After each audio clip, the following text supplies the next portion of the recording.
Welcome to In Sequence, a comics podcast for everyone, a very special holiday edition. I'm Scout, and these are my fellow panelists. Hello, panelists. Hello, I'm Matt. You scared me. I was not expecting us to start, but here we are. She pulled an AJ. Hi, I'm Jillian. And I'm Robin, and I also wasn't ready. I'm so sorry. We can start again if we need to. No.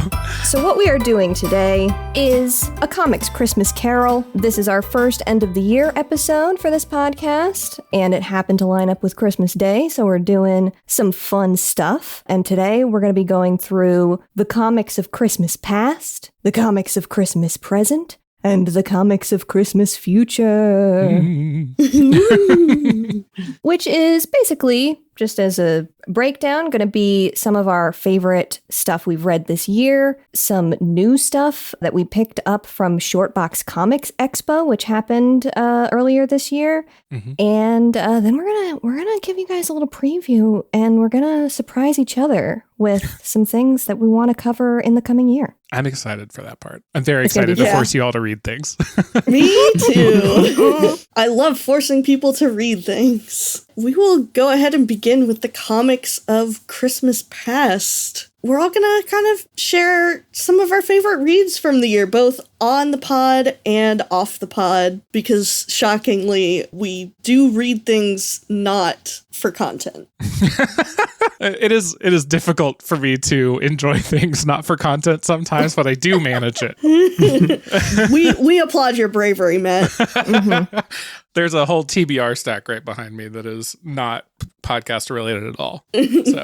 So I guess I will go ahead and start. Surprising no one, given Matt just finished, as we are recording like 2 hours ago, finished editing our Behemoth episode on Witch Hat Atelier. Of things I have read before, that is 100% my favorite thing that I brought to the table this year. I will not yap about it even more. I mean, it's totally worth it. I'm glad that we got to read it as a podcast and got to spend a good chunk of time on it. I am too. Same. I think that was the most in-depth I've gone for notes the entire year. Hell yeah. Between both podcasts, I would say. And my surprise, I didn't expect to love it this much, that someone else brought, would be Veil, which Scout recommended to us. That makes me very happy. Off the podcast, my favorite comic read this year was actually one that Matt and another one of my friends had recommended to me before, and it is a BL manga called Black Blood. It's the Cyborg Yaoi. It's the Cyborg Yaoi. It's so much, there's so much more world building than I expected, and it really is I'm really sad it's a one shot because I want more about this whole world that's going on in there.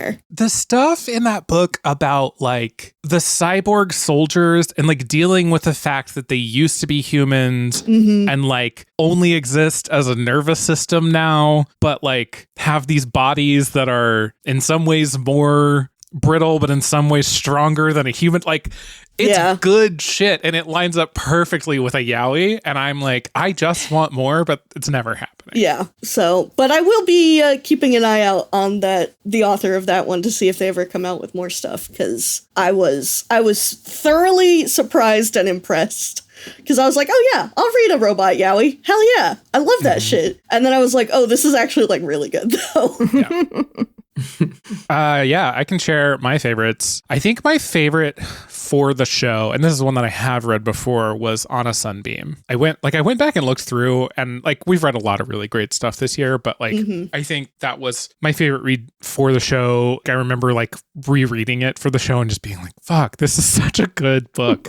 I really loved having Steven on that episode, and I don't know, I will forever remember the color conversations that we had on that episode specifically. My legacy. Yeah. As far as new to me, it took a while for me to pick one, but I think it really is Triangle Agency. It's a good one. Mm-hmm. I feel a little like I'm cheating to not choose an actual comic book as my favorite new to me read. Hey, we covered it on the podcast. Yeah, so it counts. counts. It counts. Another guest episode, but I'm extremely happy that AJ introduced us to that one. It's straight up not something I would have read, period. So glad that we got to. And then Off Pod, the book that I have been basically unable to quit talking about is a book called Hello Sunshine by Keezy Young. I can recommend this book pretty broadly. It's like a YA graphic novel about some kids whose brother / friend / secret boyfriend disappeared at the beginning of the summer and no one knows where he is. And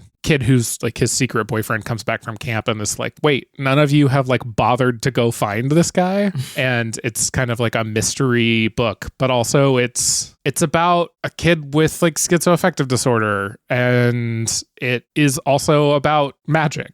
And it's extremely both fantasy and dealing with like real shit in a way that I found was like really cool and really interesting. And I was really enthralled by the mystery itself too. I remember seeing you post in our chat about it, and I was like, damn, I really want to read this. Yeah. And I just haven't gotten the chance to pick it up yet. It's such a good book. Like I really like, with that like one content warning around like, you know, mental health stuff, like if that doesn't bother you, like it's total, I can recommend it to you like completely to anyone. And just looking at some of the preview images, I really, really like the art style. Yeah, it's gorgeous. Yeah, I love Keezy Young's art. I haven't read any like this or anything, but just from following them on social media, I'm like, oh, this art's fantastic. Yeah, I actually, I should say with one more content warning, there's like religious homophobia stuff in like part of the story. It's not like a central beat, but it is for one of the characters. So for mine, I sort of disqualified On a Sunbeam for my pick because I brought it and I've like already said it's like my favorite comic. Yeah. So I was just kind of going with new things we read. And I also have two, which are exactly what Jill said. Witch Hat Atelier was like kind of a revelation for me. Like it was, I had read the first volume of it before and was like, okay, this is fun. I really like what they're doing with like the idea of magic and like the exclusivity of it and what it actually means in the world. And, you know, the art's great. All these things are really cool about it. But I was not expecting it to go half of the places it actually went when like our discussion, we touched on so much stuff. Like it gets so into these ideas of like mentorship and responsibility and just touches on them in ways that I have not seen those topics addressed before. I expected a cool little adventure comic, and instead I got this like really interesting like social deconstruction of all these different things. And also Veil. I loved Veil. It was something I had never heard of before. And it was so different, like such a different form from anything else that we've read or that I've read, like, you know, even outside of the show or anything. Just the sort of the lyricism of it was so captivating to me. So I really love that one. As for out of the show, as I've said before, I don't really read many comics outside of the show. So for me, I think my big one has been reading Flying Saucer Video, which is a webcomic that I love. It's just great. It's a cool little comic about a girl who works at a video store it's closing, but it hasn't started closing yet when the comic opens. That's sort of like a off in the future thing. And it just sort of tells the story of this sort of like Clerks-ish premise of like just working an ordinary job and the things that happen there, which is just a premise I really enjoy. But yeah, it's a great comic that I'm still reading. It's still ongoing. Yeah, and that's kind of my only off show thing. Hell yeah, though. Yeah, I haven't read a lot of Flying Saucer Video, but between your recommendation for it and a friend of mine has posted about it on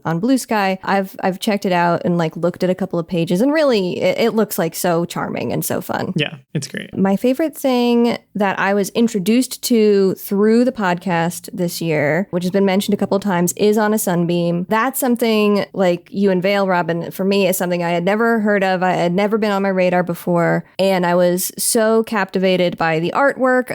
I found it very inspiring. I really also enjoyed our conversation about it with Steven and everybody here on the call, and just really, really had a great time with that. My favorite thing that I just wanted to mention, I am so pleased to have brought Vale because I love Vale, and I'm so pleased to have shared it with all of you. And exceptionally, grateful and happy that it was a hit. So that is also one of my favorite things for the podcast this year. And my favorite read outside of the podcast is something that I believe I have mentioned like in passing, which is a manga called Ship of Theseus by Toshiya Higashimoto. It's one that actually almost showed up for a later segment that we have because I almost was going to bring it as something that I want us to read. And I'm still on the fence about it because it is very intense in a lot of ways. It is like a crime solving story, but the elements of like Back to the Future, but it's CSI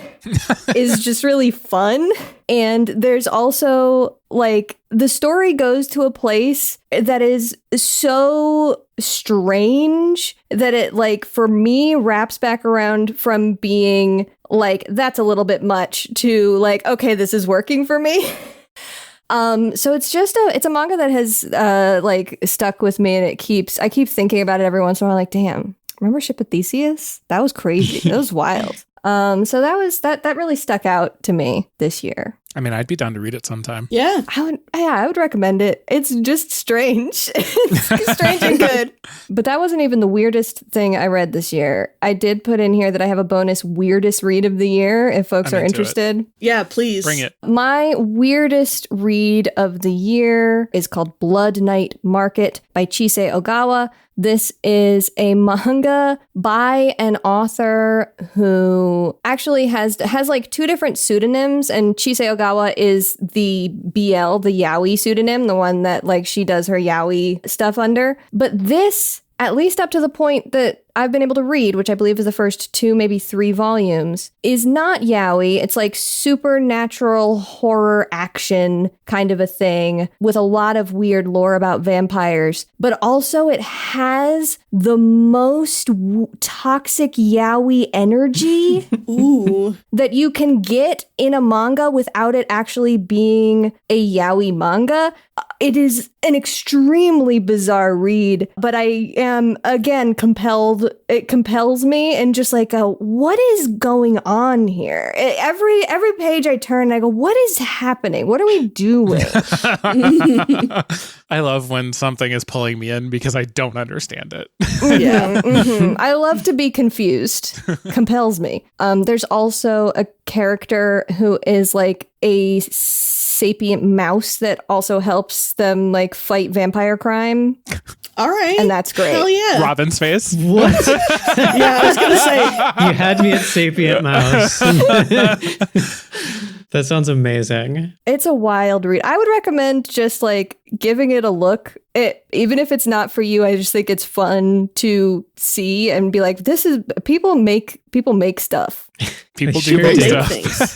things. Also incredible fashion. Like side note, amazing fashion. Like Oh my God. all like deeply tied into Japanese street fashion. As far as like all of the costume design, the like vampire hunter cops or whatever, they wear these crazy white jackets that is kind of like a doctor's jacket and kind of like a raincoat and also just covered in like tassels. What was it called again? It's called Blood Night Market. Oh, yeah. I see the energy. Mm-hmm. I see the vision. Oh, hi, Seven Seas. Yeah, Yeah, I was Seven gonna Seas say. is doing the... Good to see you again. Good to see you around here. Seven Seas has a lot of my money. Seven Seas almost got an unholy amount of my money, but I refrained. I'm trying to find the mouse so that I can show Robin the mouse. Thank you so much. I was just looking for this mouse. I'm looking at a t-shirt of Blood Night Market. It looks very gay. Hell yeah. Blood Night City. That's fucking Crime Alley all over again. Our recurring character, Crime Alley. Mm-hmm. I will never let Crime Alley go. Crime Alley's so funny. She's very important to me.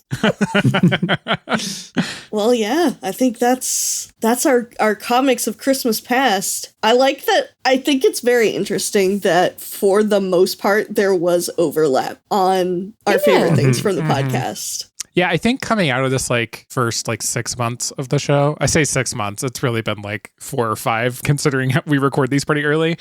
But like a thing that I think I was just like anxious about a little bit was like, are our tastes gonna be so different that it's like not interesting, or so similar that it's not interesting? And I think that we have kind of fallen in like a nice kind of middle spot where like, yeah, there's times where we have really disparate taste. There's also times where like we align on stuff in interesting ways. And even or like, I don't know, an example is like the Angela episode, right? Like Jill, you and I liked parts of that more, but even the things that we enjoyed about that were different, right? And even the things we enjoyed weren't enough to save it from our wrath. True. I don't know. I'm happy that this show has taken the shape that it has. Yeah. I really love the breadth of the stuff that we have covered, and it has led to me discovering a bunch of stuff that I wouldn't have read otherwise. Yeah. 100%. I mean, it helps that we're all yappers. So even if like we are, even if the comic does not like speak to us, we're like, I am going to talk about it though. Yeah. I won't shut up about it. You're going to hear my opinion. Yeah. Speaking of comics we're not going to shut up about, that brings us to the comics of Christmas Present. So as Scott mentioned up top, what we've done for our readings this week, rather than picking one comic that we all read, we all picked a favorite book from Shortbox Comics, which again, as Scott said, is yearly comics sort of online festival where a bunch of independent creators put their comics up for sale on this, the same webpage. There's like, I don't know, hundreds of them spanning all kinds of genres and art styles and everything else. And we all spent too much money and picked some faves, and so shared those around, and everyone read these 4 comics that we're going to bring. So everybody has a pick that we're gonna talk about at some amount of length. I will caveat, mine was not my favorite. Okay, yeah, sure. Everybody picked one, regardless of how they felt about it. Yeah, I picked it because I thought it would be something different. So do we want to go in the order we just have them in the notes and make it easy on ourselves? Cool. I'm fine with that. Cool. Then our first pick is going to be Matt's. Yeah, it's EXO by Jaye Fabel. I don't know about y'all, but this book shocked me. I was so surprised by how horny this book was. Yeah. I picked this book fully on the cover. I looked at the cover and I said, that looks sick. And I like maybe read that it said like LGBTQ or something, right? Like that was like in the tags on Shortbox Comics Fair. And I was like, chill. That's an awesome cover. Love what's going on here. Saw some of the art styles. Like that art style looks like something I'd enjoy. Little did I know that I picked like the gayest, horniest thing it's that so I probably freaky. could. I love it. Separate from the one that Robin picked, maybe. Yeah. Yeah. My first note that I took for this, unrelated to the horniness, was that our main character, Haim, looks like a character that Scout would design. I was like, I feel like I've seen Scout draw a character like this. Yeah. One of the first things I thought about him was, I really like that design. Got him. On my ass. Got him. Got him. I guess for the listener who didn't read this, the basic premise of this book is that Haim is a necromancer, but that is almost a pejorative way to describe what he does. Like he's employed as a healer at the beginning of the book, and through like some political maneuvering and scandals ends up basically without work, and ends up having to take this like job of going with a party that's like moving a former employer of his to another place. Along with the crew that's going to another city or whatever is this like living, like what he believes to be a living suit of armor, but turns out to be I don't quite know, like a modified person.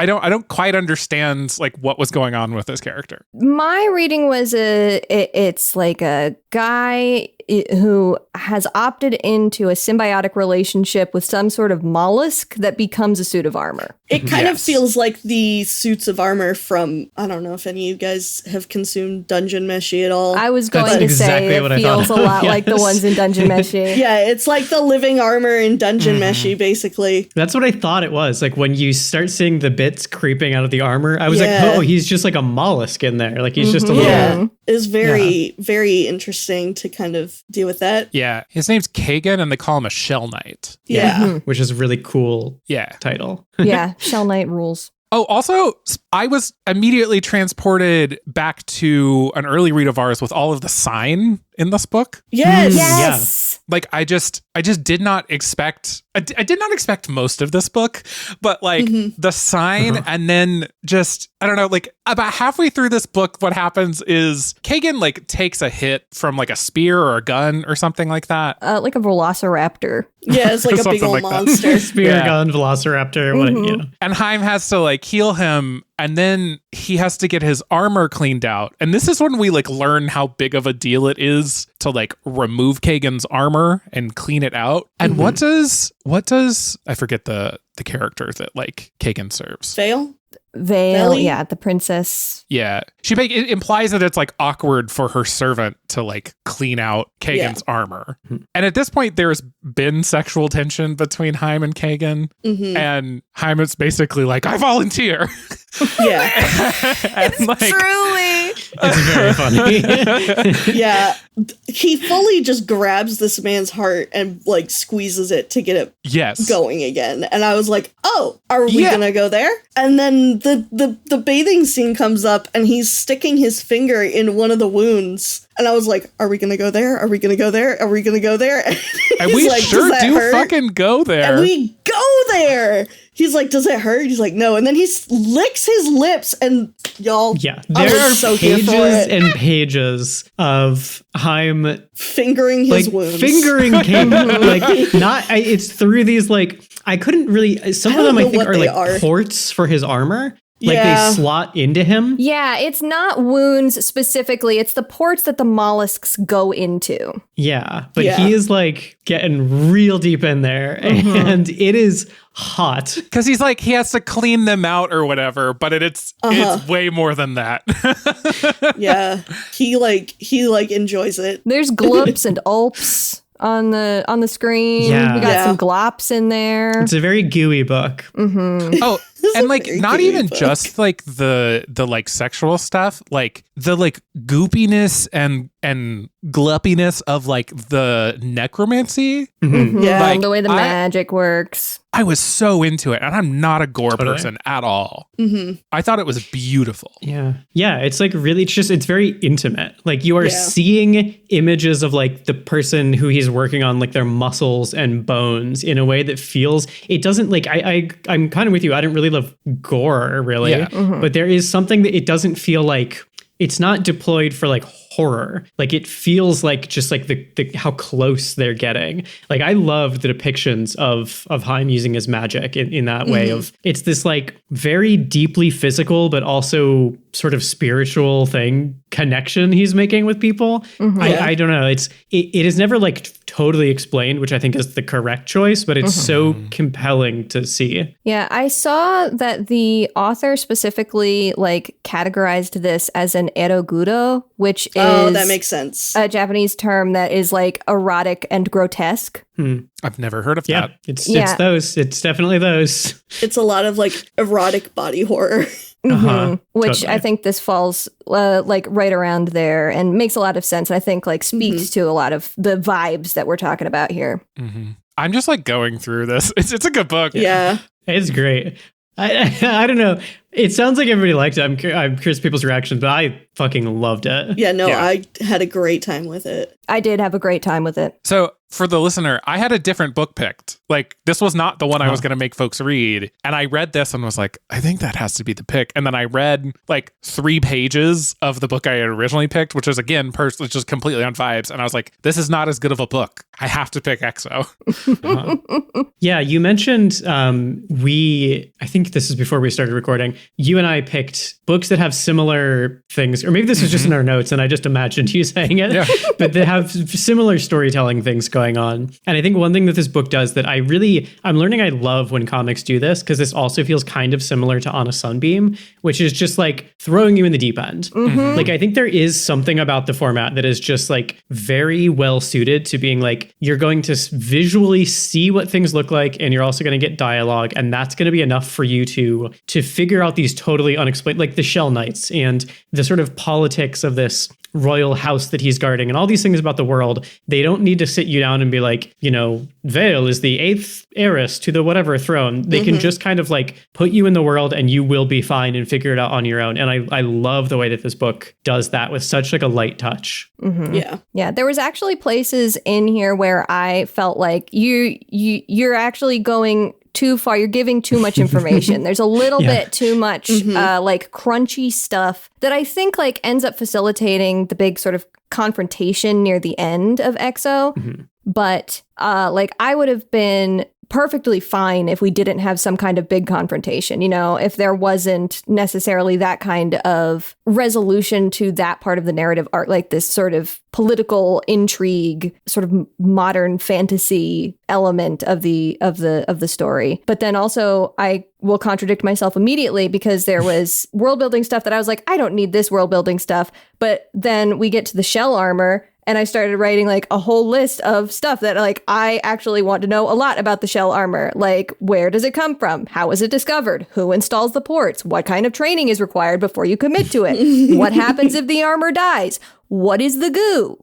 What is the goo? So what is the goo? This is like, it's like when the comic is good enough, then you get to ask those questions, right? Like, don't get me wrong. I love some like cheap stuff. Not everything needs to be like, you know, like as deep or as like intentional as this. But like, I think the reason that you are interested in that Scout is because the rest of it made you interested in the world. You can't, you can't ask me to be interested in the world before you've given me a reason to care about somebody inside of it. And I think there is like, sometimes you end up asking questions of a story that come up because there's so much missing that it makes you frustrated. And sometimes you have these questions about a story when there's just enough missing and it makes you curious. Like, there is a big difference between the two for me. And this definitely leans curious. Like, I wouldn't have all those questions about the armor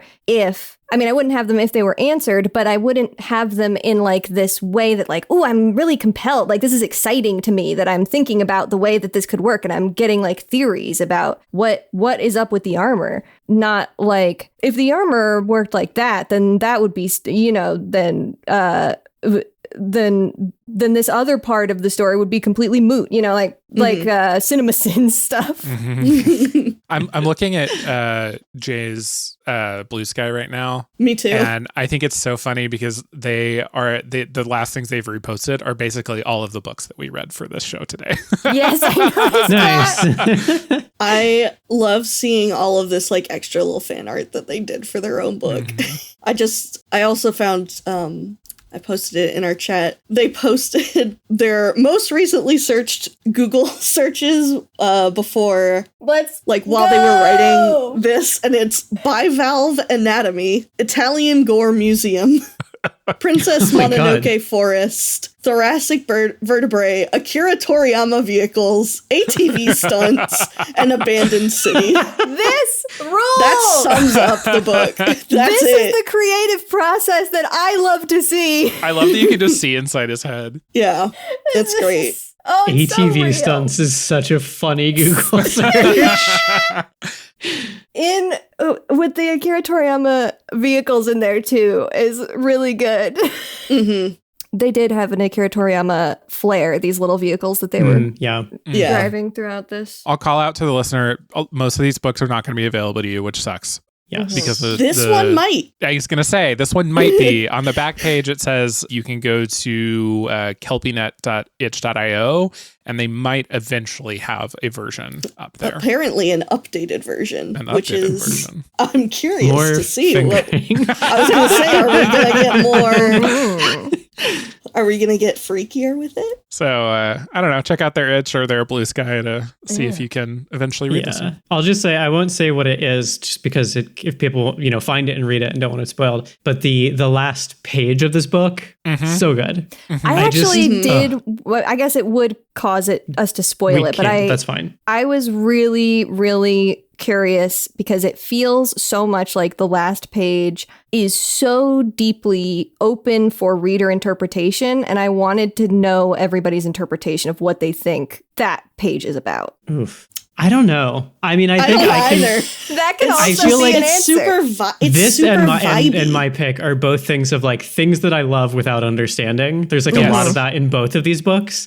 It's just such a potent image. Like I guess to spoil this book, you may or may not be able to read. It ends with Haim walking away from Kagan, who has been wounded, and he's been like working to heal him. He walks outside, pulls an apple off the tree, and the last image is looking at this apple and seeing it like rotted out from the inside with like worms and grubs crawling around inside of it. And I don't know, there's just some interesting symmetry with his work is about getting into the guts of things and fixing them up. And he's like sort of fallen for Kagan, who is himself a person who is sort of decaying in a way. Like he is also, there's scenes of this where there's like insects and stuff crawling out of him.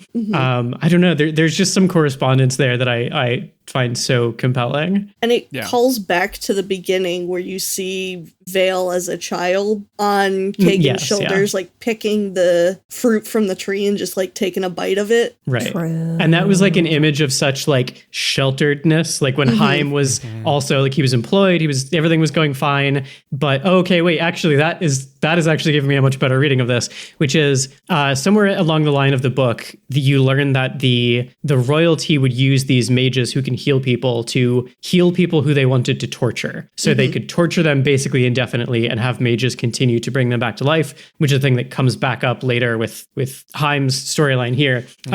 So it's this thing where the mages were supposed to be healers. So there's this image of them as this like helpful, very kind of altruistic class of people. But once the royalty, like the monarchy falls, people learn the truth about this torture thing. So it's like this thing that looked very beautiful from the outside, but is kind of rotting on the inside. And there's an image there of Vale in the beginning, who was part of the aristocracy, who was, enjoying like the fruits of that and picking this apple from a tree. And at the end, you see that was in fact rotted from the inside out all along. Damn, yeah. I really like that one. And also came to, as soon as Jill mentioned the apples in the beginning, I had forgotten all about that. That is so, that's real good. That's the one I would go with, I think. Some other things I thought of were just like, is it representative of the relationship between these two? Is this like, I think a cynical read could be like, this is a relationship that looks good on the outside and is rotten from the inside. I don't think I read it like that personally. But I was like, maybe that's an interpretation here. But I think comparing it to the political stuff going on here, the aristocracy, the idea of it looks beautiful and then it was rotten on the inside, as far as like their society goes, makes a lot of sense. I also, like, for me, I had less fully formed thoughts, but they were more like, is there something here about there being like beauty in this like grossness, right? Because like that is 100% what like the sexual like aspect of this book is doing. Totally. And I almost saw that last scene more in a from a more hopeful perspective. I don't know, because it comes after this like sort of emotional climax. And also like it's gross, but it's drawn beautifully. Yeah, like it's hard really to say that when there's like beautiful, maggots crawling around. But no, it's true. Yeah. So that was just like, that was more of an emotion that I had than like a fully formed thought when I was reading it. But yeah, all of those seem valid. Yeah, that makes total sense. Because like the Shell Knights are like, or at least Kagan is like a sort of product of this aristocracy that's fallen. Like he was turned into a Shell Knight for them. And still finding, Haim finds beauty in that despite its being full of worms. Well, and I love that interpretation. And I think you would find beauty in that if your job was to use like your powers being abused to like make things right over and over again. You might start to resent that and like want to find beauty in the brokenness. I don't know. Yeah, I love that. Yeah. Should we move on? Yes, Sure. let's move on. So I brought a short comic called Spaghetti Western. And I picked this comic specifically because I follow the artist already and because I really liked the colors and designs on the... I picked it because of the cover.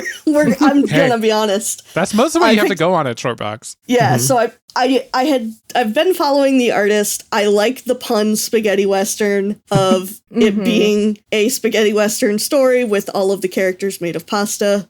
And that's essentially, it's goofy and kind of, it's weird. It's weird and goofy, and it's mostly just a bunch of very bright, fun colors and a lot of jokes. And I kind of picked it because I'm like, we don't really do a lot of, like, it felt more to me like a,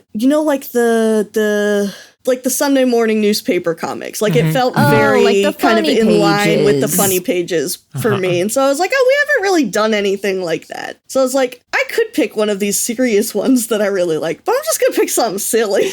Yeah. But you were like, I know these bitches are going to pick a bunch of really depressing comics. So I was like, these guys are going to pick some really insightful and, like, deep shit. I'm coming over here with, like, hey, let's talk about Pasta Tornado.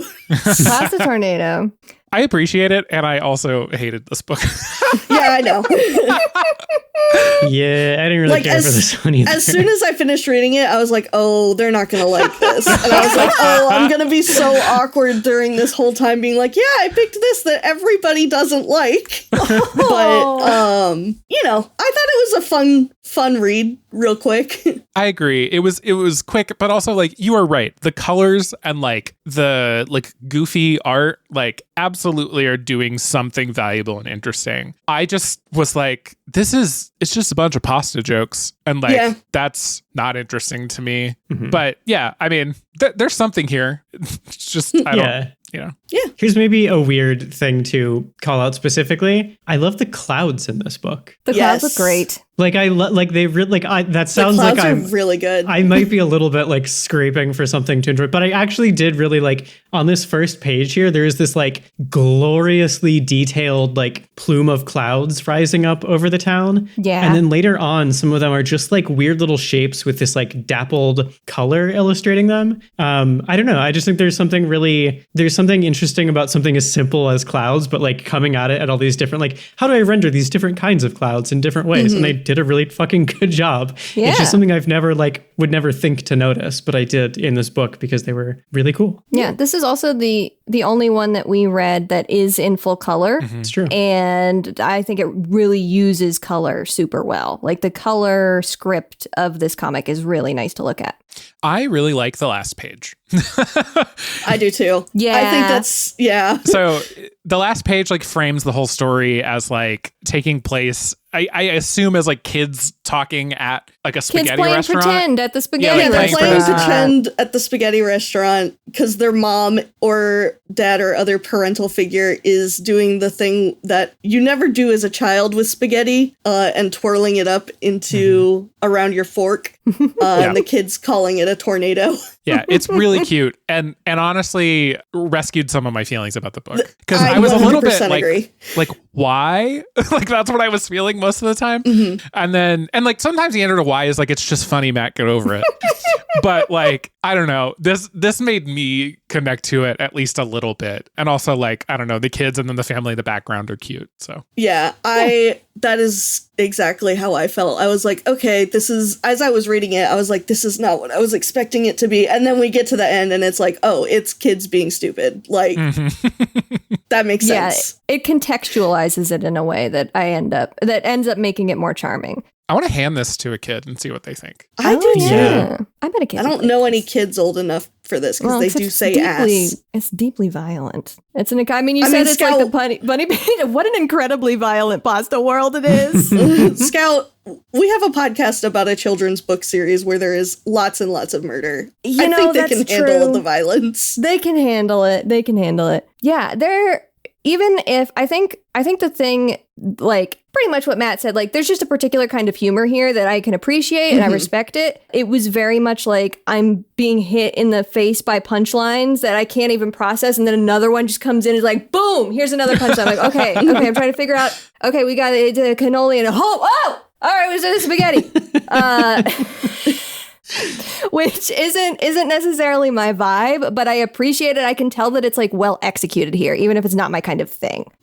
And I really, really like a lot of the artwork. I like the highly stylized look of the whole thing. There's a lot of stuff in here that is kind of akin to classic rubber hose style of animation. Does everybody on this podcast know what that means? No. Nope. Okay. Once again, Scout going, oh, everybody knows what rubber hose is. That was the term used to refer to stuff such as early black and white Disney cartoons like Steamboat Willie, like in that era, and other stuff from similar from competitors to Disney, where all of the characters don't have any bones in their limbs. Like no bones in them. They don't got no bones in them. They just wiggle around. There's no elbows. There's no knees. And that came a lot from the art of animation in the US and like the style of animation being kind of in its infancy. And so it's a lot harder to animate an angle than it is to animate a curve. And so they would just make them kind of curvy and goofy so that you didn't have to think too much about what the anatomy would be. And so I think there's like DNA of that here that I was picking up on. And it allowed for the environments to also play off of that in a lot of really fun ways. Like sometimes the paneling is really squashed and stretched and like a funny shape, and the perspective is super duper pushed in ways that wouldn't work in something that was more serious. Cool. Hell yeah. Oh, I will say this was originally, I think, it is translated from Spanish. So there's an English and a Spanish version. I actually did want to say, I don't know to what extent, like, the author or the translator, whoever it was, like, speaks English, but I did wonder if some of the, like, me missing jokes was, like, a translation thing. Yeah, Bisbal is from Spain. And I believe it was their brother or another family member who did the translation. So just an amateur translation from what, well, unless their brother is a professional translator, I suppose. Who knows? But yeah, they tweet or they post on Blue Sky equally in English and Spanish. Yep. Which I did think was cool. I liked that there was like two versions of this. Yeah, I think that's a really that. cool. Just like, yeah, sure, put both of them in. I did. Also, I love this print that you just sent me, Matt. This print from the. Jill, you put that is why I originally followed them, is because they had a really fun online store with like a bunch of Pride Pokemon patches and things like that. I love this wow, Catnado. I love their art. The Catnado. Yeah, it's really fun. A lot of this is actually really cool. That's how I found them, was their online store. But there is a Catnado print that has some of these like really lovely clouds and a bunch of their silly little cats. Their little T for T-So on patch was really cute. Yeah. Another extremely specific thing that I like about this comic is the little like Noki bugs. Mm-hmm. Yes. Yeah. I just love their design. They're so cute. I would have a pet Noki bug if they existed. They are cute. And then they get killed. And then they get they killed. do get There's a lot of squashed. cute things getting squashed in this. There is a lot comic. of little cute things just getting their shit absolutely wrecked. Yeah, I love their like designs of things. Like that is primarily like the reason I picked it, is I'm like, oh, these are fun looking characters. What goofy looking pastas. I just found this. It's so cute. Their Gen 9 starter sew on patch. Yeah, the fucking the lead Tito. cat. That's so funny. They have actually on their Blue Sky also, they had a short, I need to find it again. They had a short Simpsons horror comic that they posted. Oh, is that why they have Simpson stuff in their shop? They love the Simpsons. Their comic is called Homerside. What if they made Simpsons horror illegal? What if they made Simpsons horror illegal?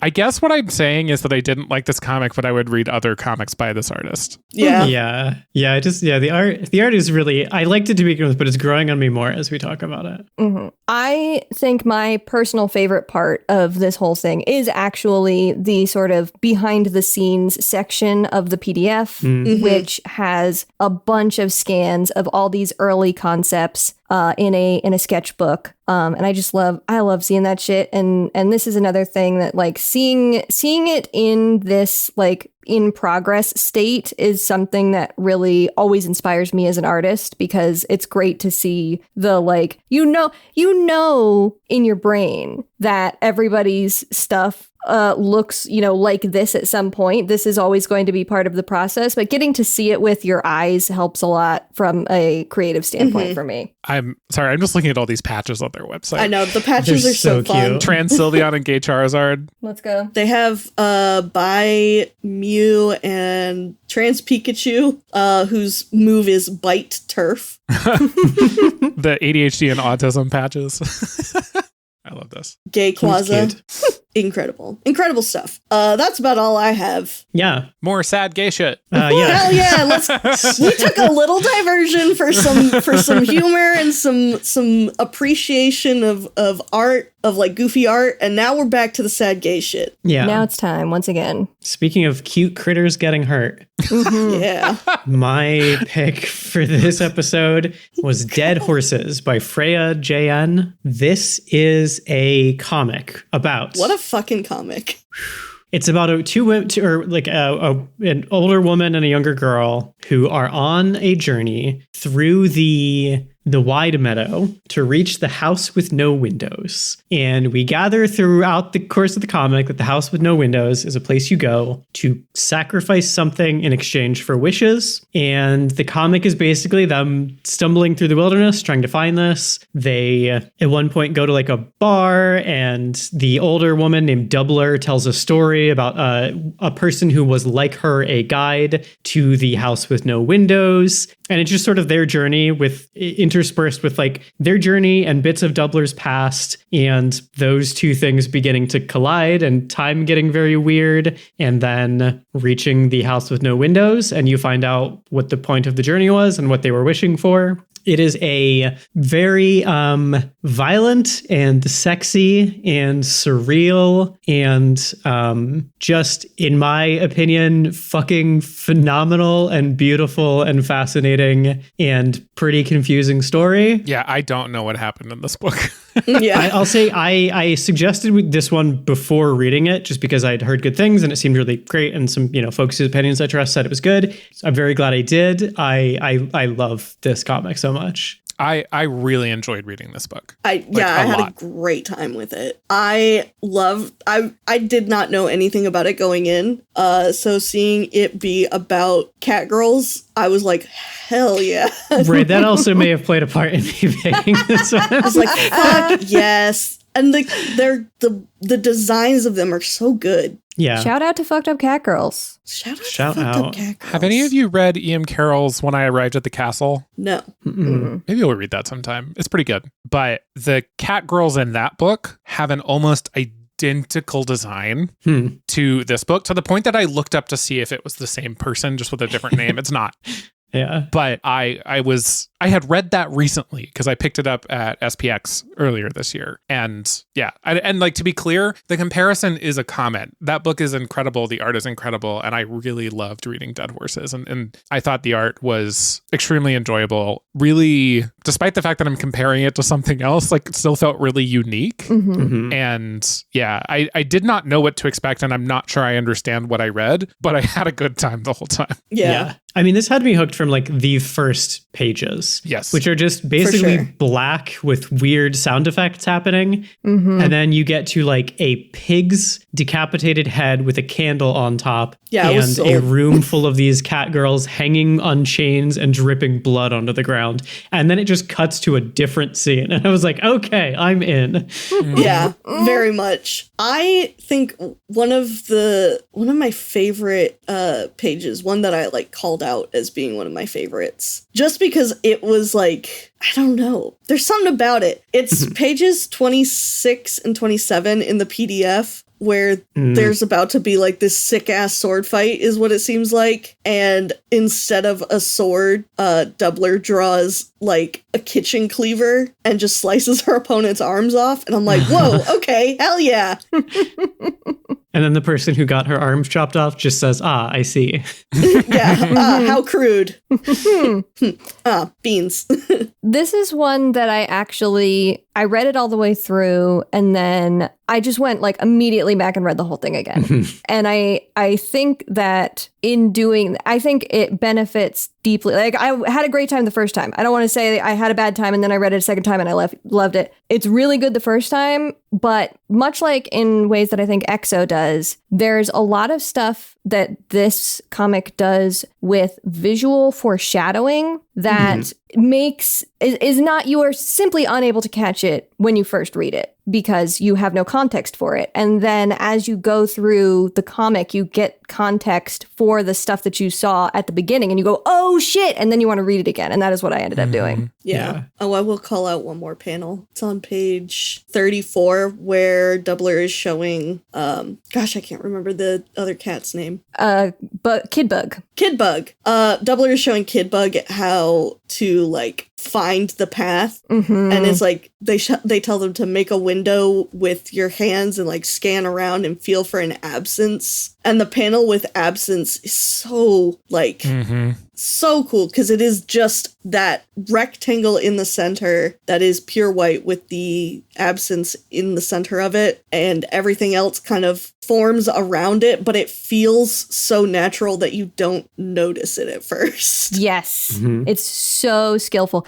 I want to call out very specifically here from an art standpoint, there's the top left corner of the absence. There is like a cocoon that's hanging from a tree, and then there's a leaf that intersects behind the cocoon, and that creates the corner of like this rectangle that is this white space. And that is like, that's specifically using like tangents, because it's sort of like that, those two things become one shape. And usually in art, you want shapes to be distinct. And so you do things, you cheat things in such a way that lines do not intersect in that way, so that it is clearer to see, it is more easily readable visually. And this is using something that usually an artist is trying not to do, which is have these two distinct items blend together and using it to create this illusion in a way that is really, really cool. So shout out to that. That's extremely cool. I did not notice that.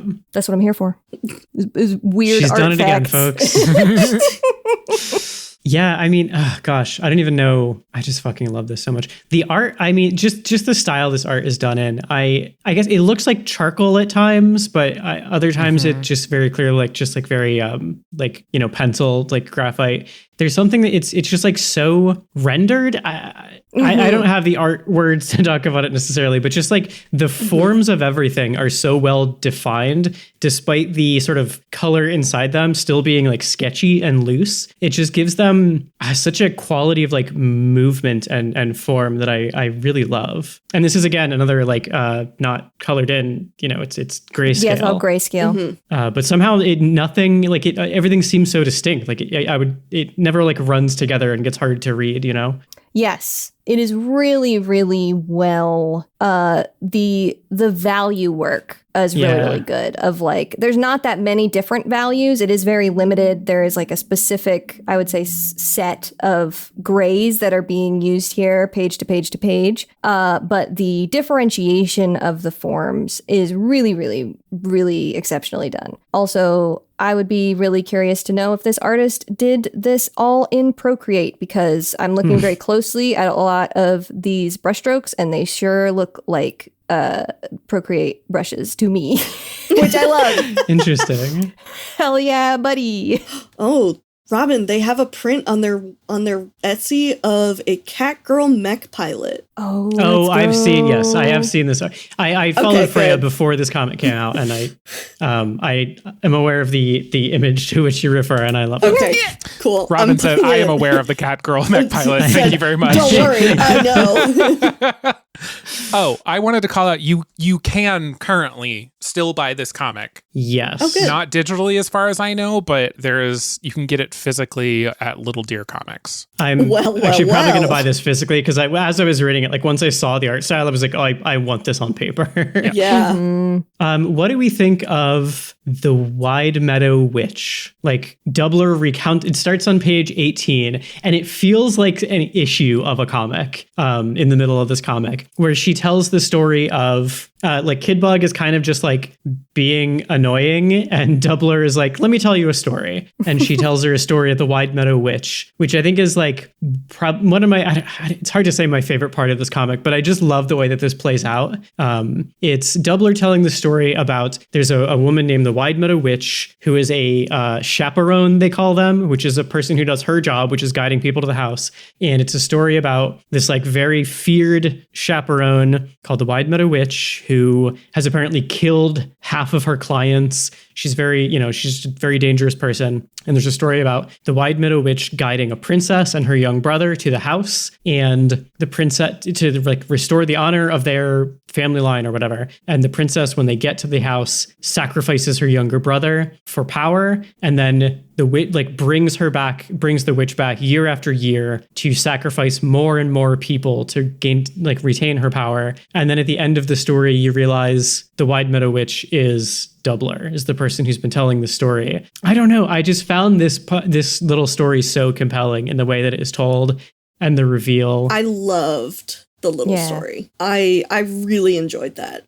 You mentioned, Scout, in your notes, there's this thing that they do where when they're recounting a memory, the characters will appear in that memory. Yes. I think that's such a cool trick to kind of show you how they were imagining it, and just this representation of imagination as putting yourself in the physical space that I don't know, I think is so clever, and it works so well here. It's so good. It works so well that the first time I read it and I saw sort of page 18, I was like, oh, they're actually entering a bar, And then as I kept reading, I was like, oh no, this is part of the story. This is the story, and they're in it. Yeah, the way that they are in it.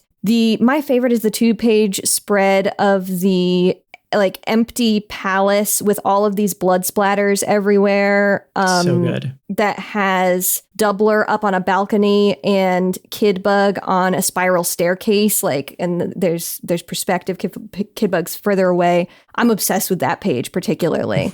Yeah, that's great. And the page that precedes it as well, where it's this image of the house with Doubler and Kid Bug in the foreground, and then a like much sketchier house in the background. And then the figures leading there are all done in white. It looks like almost chalk drawn on it, like the figures and the trees. It's just such again, like you said, like there's very limited values, right? So it's just very dark and very bright coming together to make this image. It just, oh God, it worked so well for me. Mm-hmm. I know it doesn't matter that much, but there's a time loop happening in this book, right? Yeah. Yes. Yeah. Well, I mean, the opening. I mean, time loop is a simplification, I think. Yeah. But there's some time shit happening. Yeah. I both loved and was confused by the order of events in this book. Yeah. Like you find out certain characters are other characters. Like Doubler has like a twice reveal about who Doubler is. And I like there's characters that start the book dead that are not dead at the end. I love that shit. And also I usually have a problem when a book is like trying to do stuff like that, but like doesn't commit. And so you're like left with like a bunch of questions. I didn't leave this book with like any actual questions because it was doing that in like a tone piece. It was not doing that in we actually do care about these. We just got it wrong kind of way, Yeah. It like almost doesn't, you could read it as, I think you could read it as both this is literally happening and this is all like that loopy stuff is all metaphorical. And I think those both work. But I think the way I read it and the way that feels true to me is it's somewhere in between those two. Yeah. Like it's happening, but it's squishy what it means for a thing to happen. Yeah.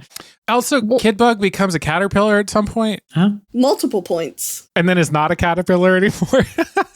Maybe it's the jacket, which is what I want to call it for our fashion corner. Today. Jacket. Kid Bug's jacket, which apparently, according to the author in the author's notes at the end, came to them in a dream. I love Hell that. yeah. I love it when a jacket comes to me in a dream. On the caterpillar thing, one of my favorite details is, I guess again, we'll spoil things for the people who managed to get a hold of this book. When they get to the house, the thing that Doubler is trying to do is free her partner, a person she used to know who she had a complicated relationship with, called Skiv, who she sold out to the house in exchange for power. She ends the book freeing her, and Skiv burns down the house. And the final image of Skiv is her on the ground with a butterfly on her shoulder. Yes. As Doubler's spirit kind of ascends into the air. Just, I don't have anything smart to say about it. It's just fucking phenomenal. That even goes further back on page 59 when we have the basically, I know we get her out of the house because I ran into her last year, and she's got Skiv has the butterfly on her shoulder there as well. Oh. That's so cool. That's a good, I did not notice that. That's great. Which again calls into the whole time. And Skiv is wearing the jumpsuit, which she's given at the end. Right. God, fucking book. Specific like paneling thing that I loved. There's a thing with like the thing with seeking the house is like it always evades you. It's hard to find. You can never find. It's never the same place twice.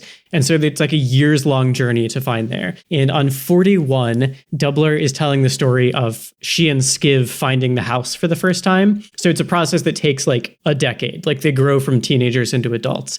And page 41 is a single page full illustration. The next page is 2 panels. The next two pages are 8 panels. And then the following ones are broken up into like a couple dozen panels as it tells the story of like weeks turning to months and months turning to years. So it goes from a full page is one moment in time to, by the end of that like 5-page succession, each tiny little panel is like a year crammed into one panel. And I just think it's like such a fascinating way of depicting that sort of that sense of time getting away from you. Like even if it's not this like like magical thing of the house leaving you, it's that idea of a year just kind of goes by and leaves you, and all that's left is one, like each of these tiny little panels is almost like nothing happening because you're so caught up in this process of searching for forever. You know, I just love that progression from one panel to so many within a couple pages, and then it goes back to 2 panels and then 1 full page illustration to follow it. That just like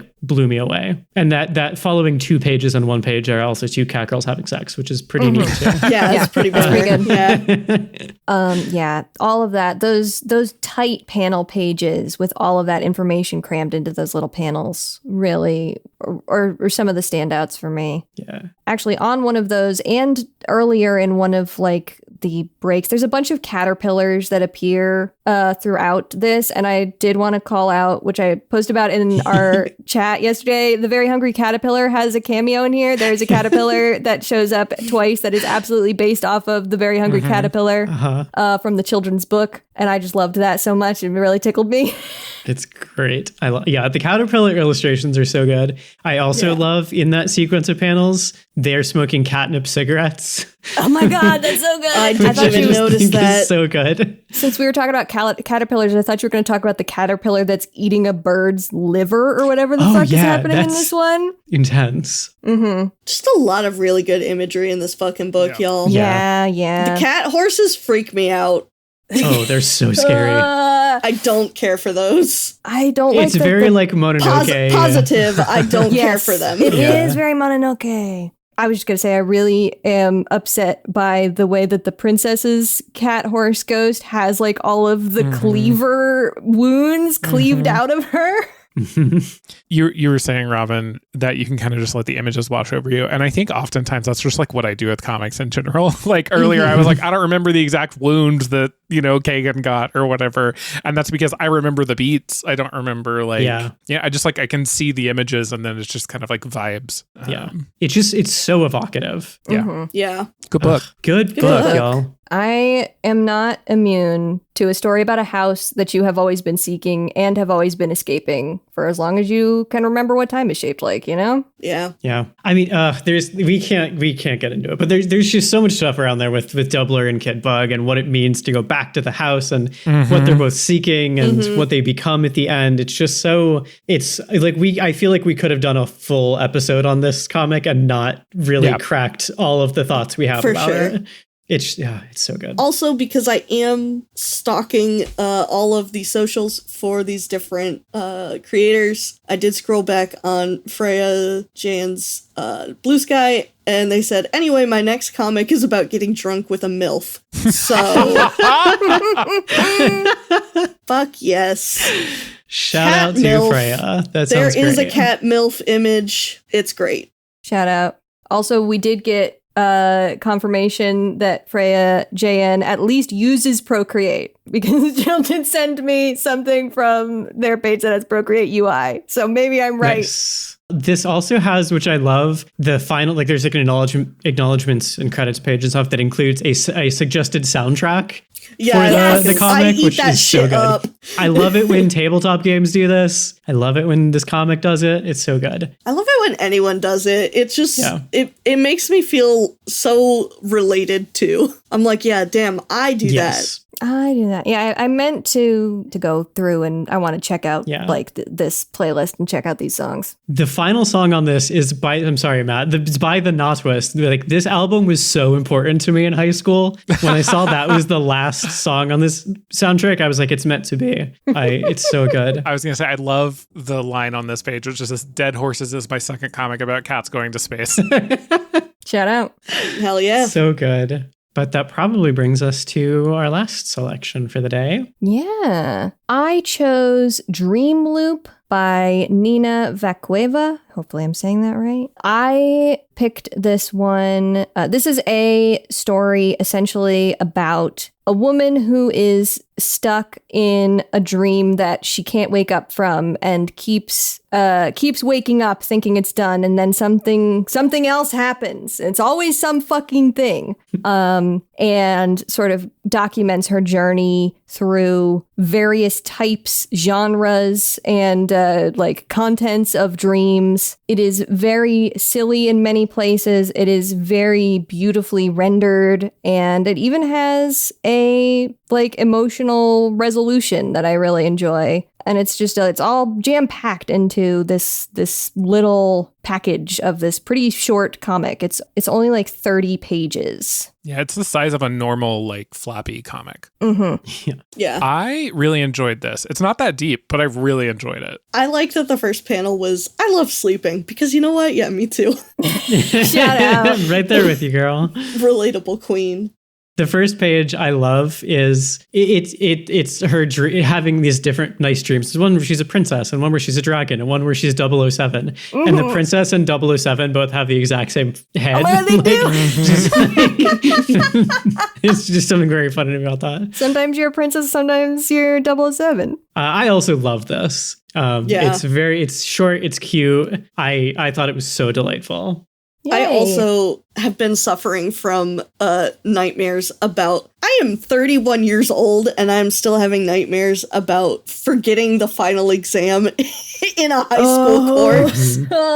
So like the beginning of this, I was like, this is too real for me. I gotta pause. I gotta leave. I gotta get out of here. Page 8, when she's having the dream about the train, it's like my favorite little detail in the comic is the train at the top of the page, like above the panels. Oh, yeah. Where like the ground that she's running on is the top of the first panel. Mm-hmm. I love it. I think that speaks a lot to like one of the things I really admire about this, which is the efficiency. Like I said, it's only 30 pages long, but it doesn't feel like there's any wasted panels. Not that, most comics I think generally don't, but like it's cramming a lot of information and a lot of really strong panel work and a lot of different things happening into a very tight space. And it's doing it all with really clever and efficient panel work. And especially like, I'm just blown away by how legible this is. We've talked a lot about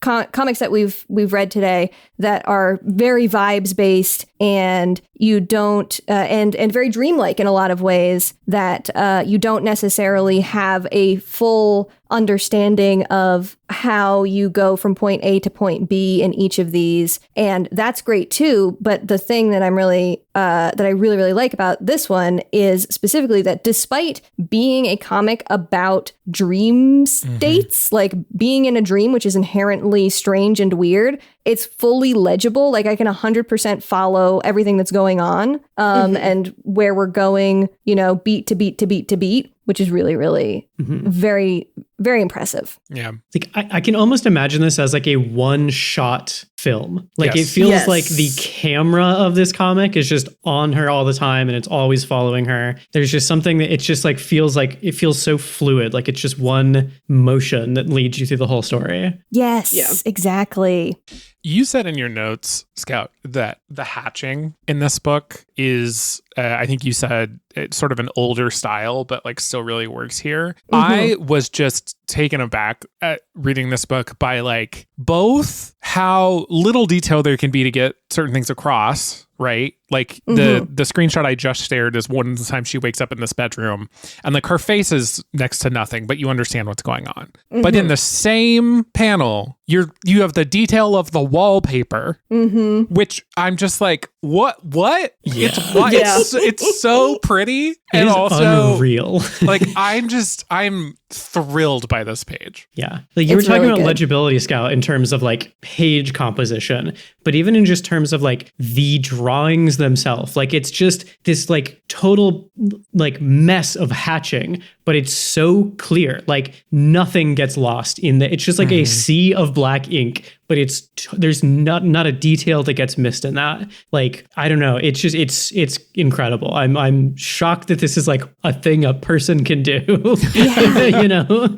This is actually calling back to our On a Sunbeam episode. I talked a lot in that about visual hierarchy. This is like a weird inversion because one of the visual hierarchies that you can have is detail. And usually the way that is explained, the way that is implemented is the areas in an image that are higher detail are the ones that the viewer's eye will be drawn to. And so higher detail areas are what you want the most important, like all of your important information should be higher detailed. And the further you get from the most important visual information of your piece, the less detail there should be. These are the opposite. That's so interesting. Everything around her is all of this really detailed hatching in a lot of these pages. A lot of dark blacks and scribbly blacks, a lot of visual noise. And the closer you get to her, the more we have just black lines on white space. That's extremely cool. I love that.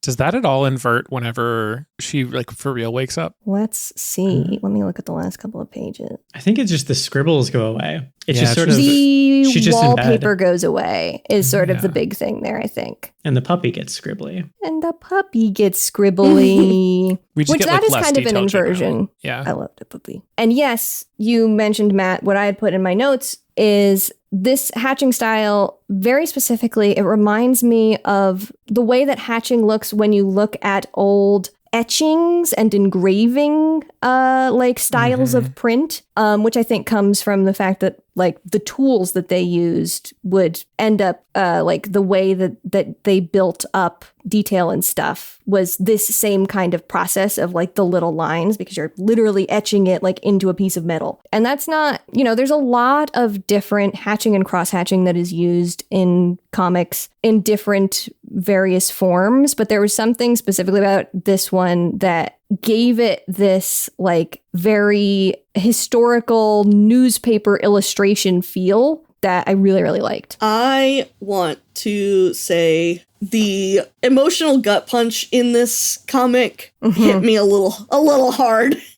Oh, yeah. Spoilers for all of y'all who are unfortunately not going to be able to get your hands on this, but the last nightmare is she thinks she's finally awake. She's like, oh, I think it's all over. She goes into the kitchen. She sees her mom, and her mom like kind of starts that sort of that way that moms talk to their daughters. Listeners, you're familiar with moms. Yeah, it's not directly like putting them down, but it is a lot of criticizing on like the littlest things. And the dream guy who keeps coming up is like, why are you listening to this? You know it isn't real. Like, why are you falling for this? And she's like, because that's something she would say. Mm-hmm. And then at the end, she texts her mom a picture of the dog, and her mom loves it and everything like that. And it's like, it is such a like beautiful and quiet way of showing like the complicated relationship you can have with a parent who like still loves you, you still love them, but there is like that level of hurt that kind of is an undercurrent and something that like has happened in the past and you think it could happen again, sort of thing. So I just felt like I felt very seen by this comic. Yeah. That final page also ends with just a little boxed bit of text that says, it's, you know, she's had this thing with her mom, and then she sends her a text, and then it says, there are many nightmares in just one life, so even through my fears, I'll reach out for love. And I was like, damn, I just like, that's my mantra now. I fucking love that so much. Yeah, it's a really good end quote. You gotta reach out and make those connections, even though it's scary and can hurt. Even though it sucks ass. Even though it sucks. That it mortifying sucks so ordeal of being known, etc., etc. But yeah, I'm so happy that everybody also enjoyed this. I was so charmed by this comic. I love it. And I think the artist for this has done some absolutely gorgeous fan art. What the hell? Yeah, I was really drawn in by the cover. I mean, that was the thing that drew me to this one in the first place, which, like you said, Matt, is kind of how you have to go into Shortbox, is saying, I am looking at covers and I'm saying that cover looks cool. I'm going to go read that. Yeah, you have like tags, a cover, and like 3 preview pages, and like no description. Yeah. Oh, the last thing, which kind of touched on, but I want to touch on it more specifically. I think the expression work is so good. There's so many funny expressions in here. There's just so many good ones. It's like on it's the second page where she goes, exam, and she's like putting her glasses on. Yeah. I love that one. It's so good. And even like her body language is so expressive as well. Yes. Like her running is so good every time. Jill, you just shared Fire Emblem 3 Houses fan art that this artist did. Isn't it gorgeous? It's beautiful. Also, I searched the artist. I've seen this Wolfwood before. I just searched the artist's name, and the first thing that came up was her drawing the panel that I talked about with the wallpaper. Let's go. Yeah, it looks like, I think it seems like she's done like other comics. Like for like big comic houses, maybe. Yeah. She's done a Catwoman. She did King in Black stuff at Marvel, Black Cat, a book called Heavy Vinyl, which I'm aware of but have not read any of. It's so interesting because the fan art that I shared in our chat, it's available on her Instagram, which is Inkpangur. But like it is so different in style. So different. It's also making me angry, complimentary. I'm going to send this one to you, Scout, specifically. Hello. She did some work in X-Men by L. Ewing, which is a cool thing. Also some Guardians of the Galaxy. Oh, my son. She'll send Edward Elric for me. Thank you. That's my son. Sick. Yep. Yeah, that's really cool. I'm pissed off about this Fire Emblem 3 Houses artwork. Complimentary. This is such a difficult kind of rendering to do. This is traditionally done, and it looks so really crazy good. Yeah, the Fire Emblem piece is traditionally done. Wow. Oh, Edelgard looks so good. It looks like colored pencil and watercolor pencil all tied into one. Oh my god. Actually, can we quickly talk about the cover to this book? Yes. Because I am in love with how you get her style, like the sort of black and white style that we see with the hatching and all of that. But then also just the choices of colors are immaculate. They're so crisp. You just like, it completely draws your eye to what you should be paying attention addition too. And then I love that Dream Loop, the text itself is contrasted. It's more of like a UI gradient than it is like comics colors. Yes. It's way more graphic design than it is. But you can tell it's done by the artist still. It's really cool. There's also, I don't know if this was 100% intentional, but I wouldn't be surprised. The text and the figures together, while being contrasted, also form a figure eight or like an infinity symbol. Man, that's cool. That's so good. Yep. I also love how we have so many different things from the various parts of the dreams. Like the wallpaper is up here. We have the evil potatoes behind her head. We have her pulling her shirt down from the no pants. Yes, no pants. Nightmare. That's right. From the no pants nightmare. But sorry, Robin, what were you going to say? I was just going to say it makes me think of, and I don't know how intentional this is because there's obviously thematic thing here, but Little Nemo. Like this feels like something. Are we familiar with Little Nemo, everybody? I'm not familiar with Little Nemo. Like a 1910s newspaper comic called Little Nemo about a boy. Little Nemo in Dreamland or in Slumberland in various editions. Okay, I've heard of that.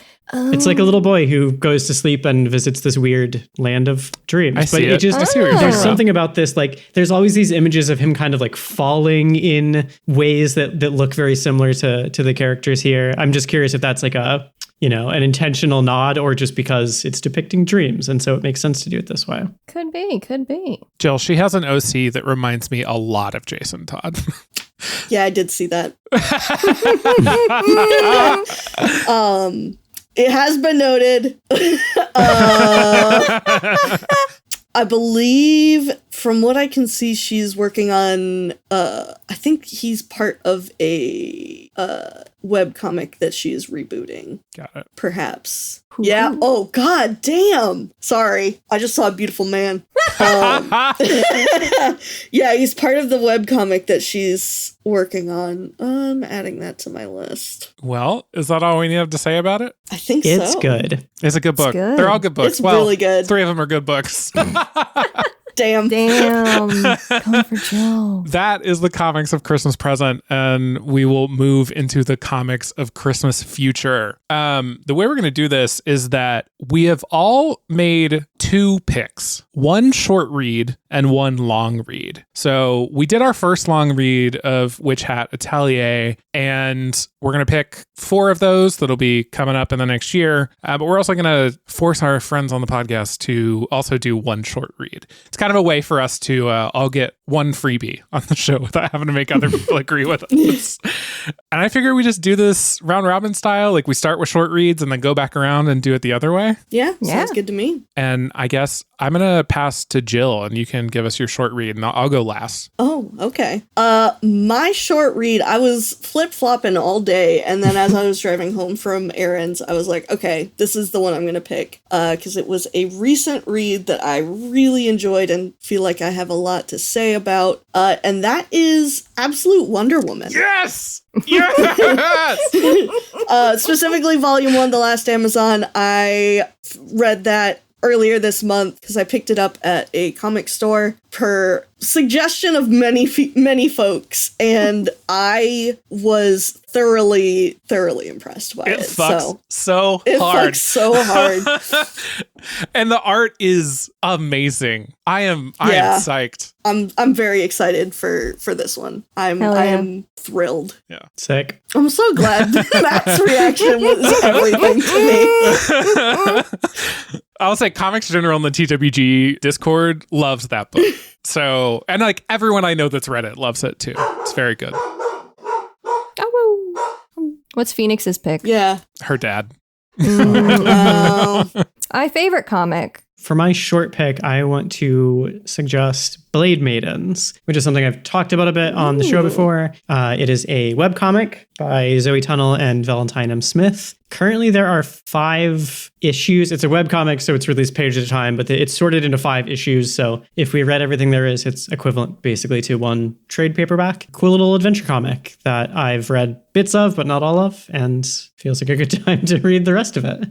I'm excited. I'm excited to read some Zoe Tunnell. Hell yeah, me too. I'm stoked. My short pick for you, my friends, is KOH-BOKU by Sono Michiru as the resident Fujoshi, or a resident Fujoshi on the panel. I don't want to exclude you, Jill. I felt that it was my duty to pitch some more yaoi. Michiru is a long-time author in the genre, is very well respected, is sort of, I don't know about famous for, but at least like well known for her American fans teaching her the phrase "old man yaoi."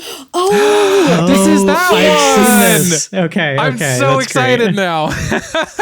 And KOH-BOKU just got an official English release a few months ago and is, I think, the quintessential Sono Michiru old man yaoi. And so I feel like we got to get some old man yaoi on the podcast. Yes, I'm so stoked. I was like, this is just like a scout pick, whatever. And then you said the old man yaoi thing. I was like, yes, I get it. I'm here. My short pick, I have danced back and forth. I will tell you, it's not Hello Sunshine. It was going to be Hello Sunshine. I will put that on our list. We'll read it at some point. The thing that I'm going to force you all to read is season 1 of Batman Wayne Family Adventures on Webtoon. Yes. Fuck yeah. Cool. Oh, I'm so excited. So if you liked the Bat fam hanging out and texting each other in the Nightwing comic we read, that's this entire book. Like it has Batman in the name because that sells books and because it makes people read things.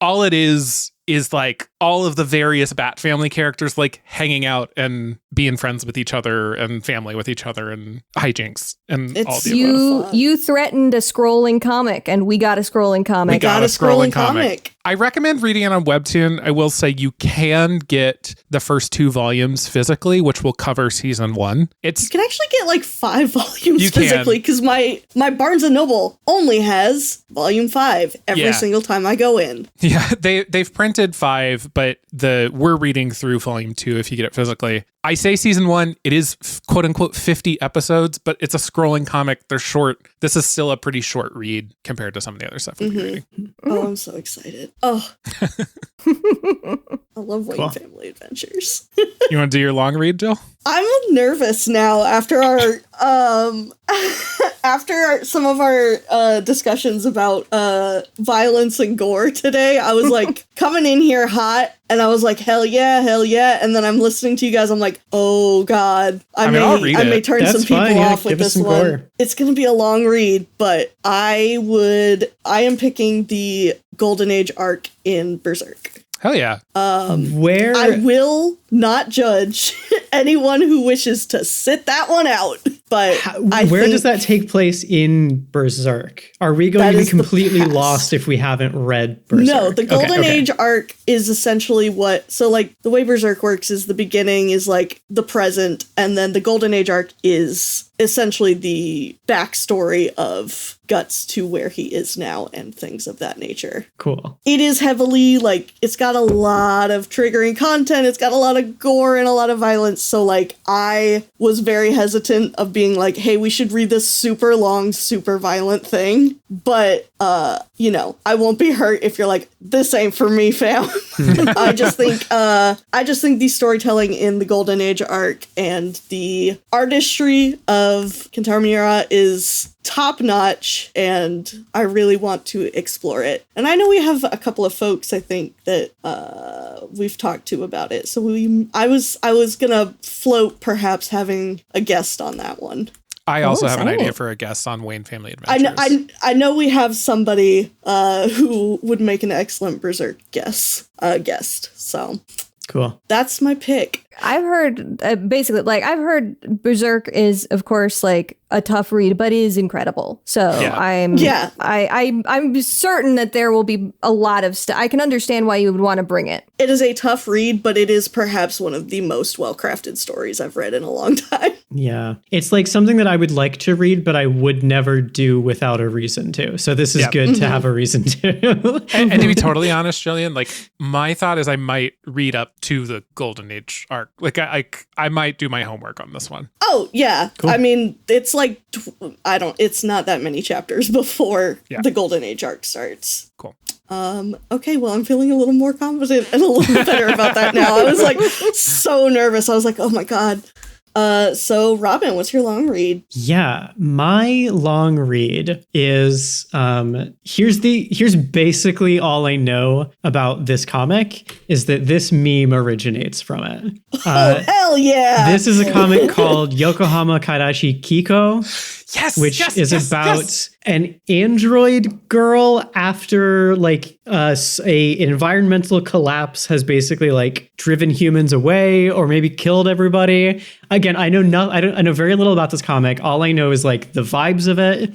I know it has a cute android girl protagonist who rides around on a cute scooter, and it just, from like having like vaguely looked through some pages of it and seen like little clips of the anime that's based on it, it just seems very like chill and neat and vibey, and it just seems like it could be my thing. So I would like to read it. The whole thing is 5 volumes. It's a total of how many issues is that? 140 issues. So not super duper long, but still, long enough to be a long read. And that's the whole, it's a complete series, which would be nice to read, as opposed to some of our other picks are like bits of stories. Yeah, it just seems neat. And another thing that I would like an excuse to read. So I'm giving myself an excuse to read it. I have long wanted. So I read the first like 2 chapters of this book. I can confirm it will be your shit. Cool.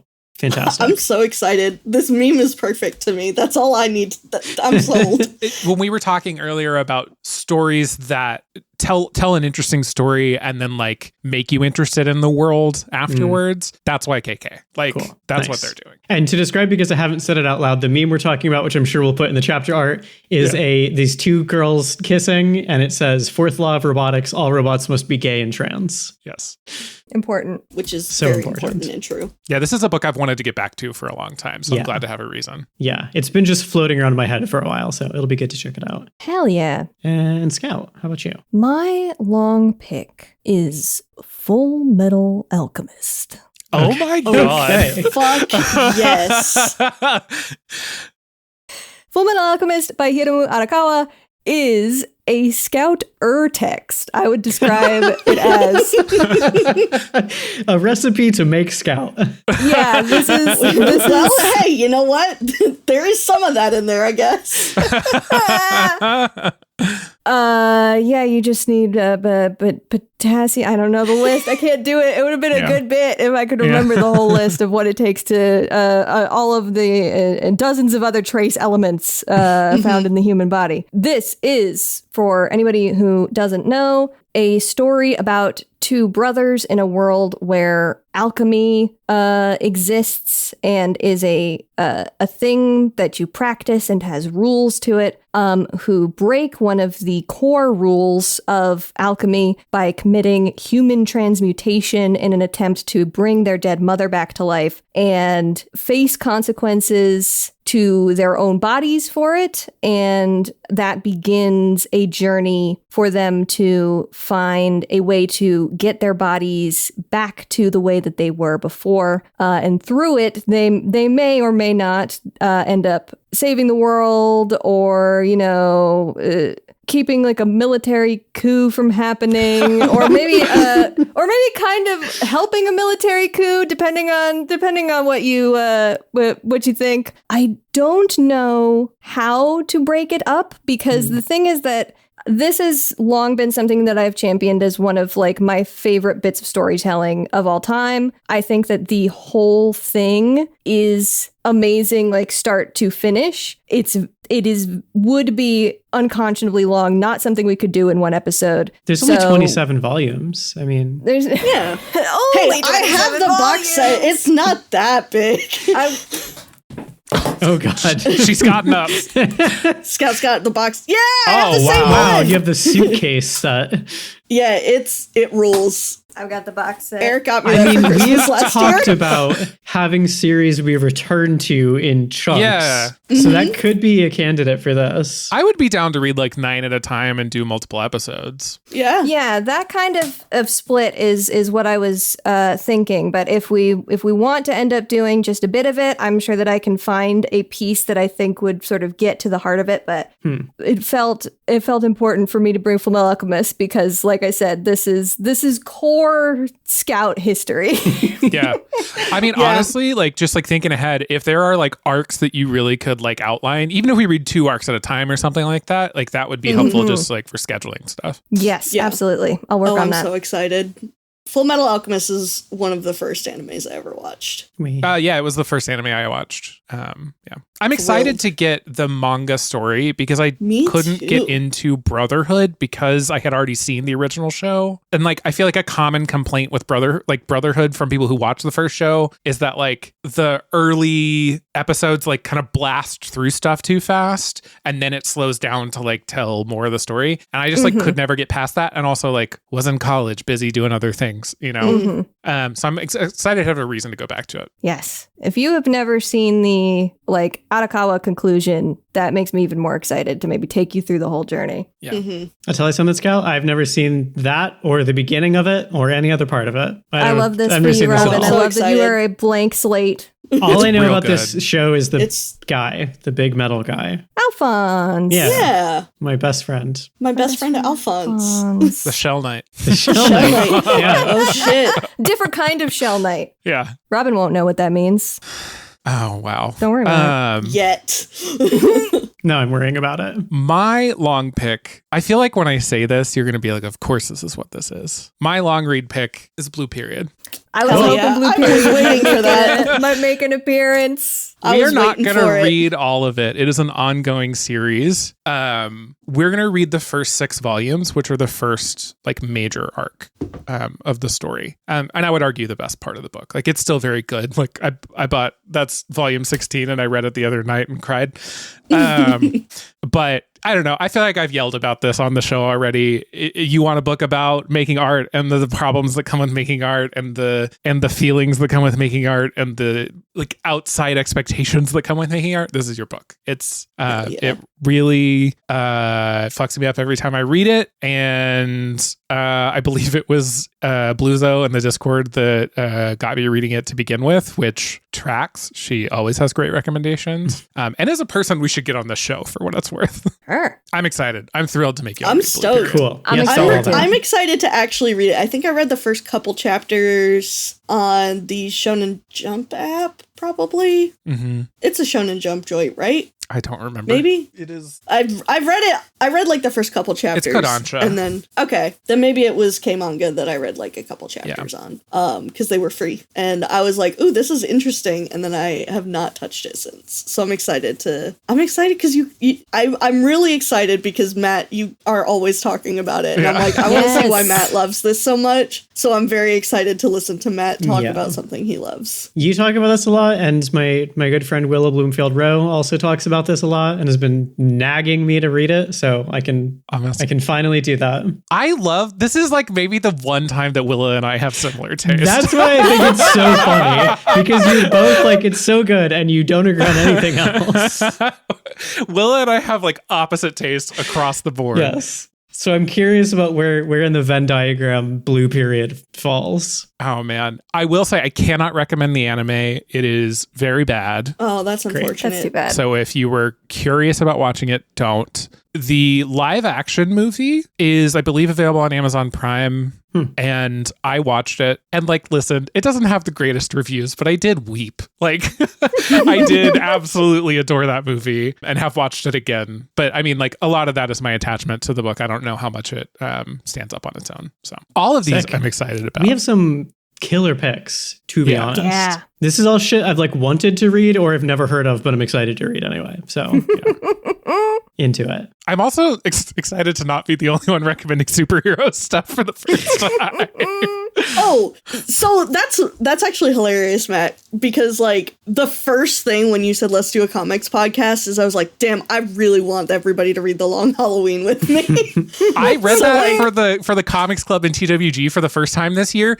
Yeah. Incredible fucking comic book. Is it not it's so good. Sorry, we can't turn this into that. But no, I was like, because I've been getting more into like superhero comics, I was like, I gotta start pushing my superhero comics more. And I was like, I yeah, I'm excited about Wonder Woman. I think it'll be fun. Yeah. I gotta get some dinner soon, so let's get out of here. Yeah, me too. Yeah, we've done a lot of stuff. Eric just texted me. He's like, how much longer are you guys going to take? Because I'm ready to put the pizza in. All right. Here we are at the back matter. Thank you all for listening. In Sequence is a member of The Worst Garbage. You can find us at theworstgarbage.online. I'm Scout. You can find me at Humble Goat on Tumblr and Blue Sky and see the art that I do, including our podcast cover art at scoutwilkinson.myportfolio.com. Panelists, anything to plug today? Yeah, I will plug. You can find me at plottwist.card.co. And since it is around the holiday season, if it is within your means, I would like to shout out sending some support to a local food bank for the holidays. Or anytime, but like especially now. Hell yeah. It's a good time to do it. You can find my stuff at youtube.com/@flowstatecrit. It's going to be GOTY season when this episode comes out. So definitely check out. I'm not sure what my plan is for releasing that video, but I do have plans for the video. I'm sure a bunch of other TWG folks will have GOTY stuff out. I'm excited for the girlies, Robin. I will say also, please share the show with your friends and family over the holidays. Yeah, I mean, I love doing the show whether or not people listen to it. It's exciting. Yeah. And also, I'd love more people to listen to the show. I originally had the idea to make the show because there were not comic shows out there that I wanted to listen to. And so... Shots fired at whatever other comic shows are out there. And I don't know. I think we make something cool, and I'm excited to read all these books with y'all next year. Hell yeah. Yeah, I think my friends have very good points and talk very eloquently, and I like to listen to them talk. So I think you should too. Yeah, give your friends the gift of our beautiful voices. You can find all of my stuff at robinb.card.co. As Matt mentioned, sometime around now, the Girl Mode Awards, the girlies, the most important and mean award show in video games will be coming out or have come out. So give that a listen. It's usually pretty fun. Looking forward to baby steps being there. I don't know. We'll see. If Willa wears me down enough. I'm excited to see who gets the most realistic trees award. Yeah, I've been thinking about that one pretty hard. Yeah. Scout? Yeah. Thank you for listening. I hope that you all have a lovely holiday season and a beautiful start to your year. Looking forward to reading more with all of my friends in 2026. Excited to check out everything here and things that we don't even know we're going to read yet. Until you hear us next, please support your local library and your local comic shop. Bye. Bye.